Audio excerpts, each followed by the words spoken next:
Some eye-popping figure there that is very, very encouraging. Taxpayers are facing 198 billion shillings in penalties for agencies and paid loans. So we're talking about parastatals here and MDAs as well. And when the bill for mismanagement debt lands on every citizen's door, the real question becomes who will hold accountable? Who will be held accountable and how? And we know this particular report. And I wanted just to ask, when it comes to the issue of governance and accountability, why have the state-owned enterprises continued receiving on-lent loans without proper credit risks assessment despite a history of defaults? Because it is going back to the taxpayer. So they know they actually go and borrow, they will not pay, will be slapped with the bills at the end of the day. And this is where I want to ask, why has also you as Parliament failed in oversighting this sort of behavior that has been there for the longest time? 198 billion shillings is an eye-popping figure. This is what I would say. If you look at our budgets, we normally give what you call one-line item budget for parastatals, the semi-autonomous government institutions. And once you give them, it's their work to go and do the itemization of the figure, the block figure you've given them. What that means is basically they are able to determine how to use that money. But we've said many times that we have more than we require in terms of non-state actors. That is semi-autonomous state agencies. Because there's a lot of duplication of roles. Some are not giving value, giving Kenyans value for money. And as a result of that, what we are saying is because there's a bit of laxity when it comes to their own accountability, then that's how they end up incurring such a huge pending bills or unpaid and penalties. Then penalties come in because they must be penalized when they don't pay.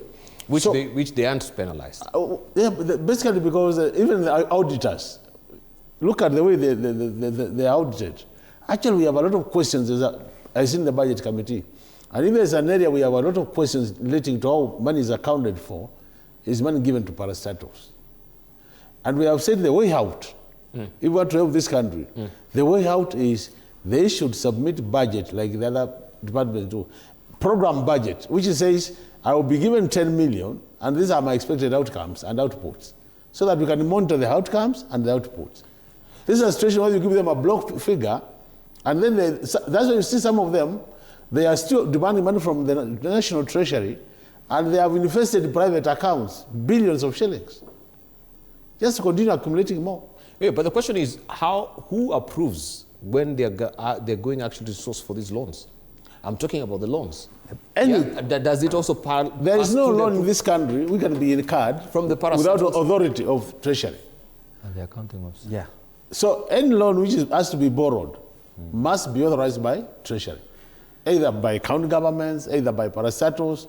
Treasury is only by law allowed to authorize borrowing. That is constitutional. So where you hear they have borrowed... So legislators have no say in this borrowing? No, the borrowing, we have a say because we approve the borrowing ceilings. You remember the public...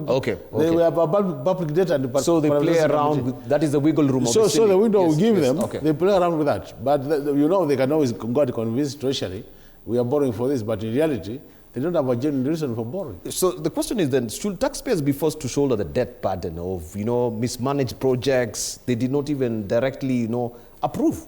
They have no choice because the law is very clear. Repayment of debt is first charged to our consolidated fund. But surely somebody should be held accountable. Accountability, and it's not even parastatals alone. Accountability is missing all over the place. How many times have we discussed with you the issue of commitment fee, where we are paying fees for loans not withdrawn?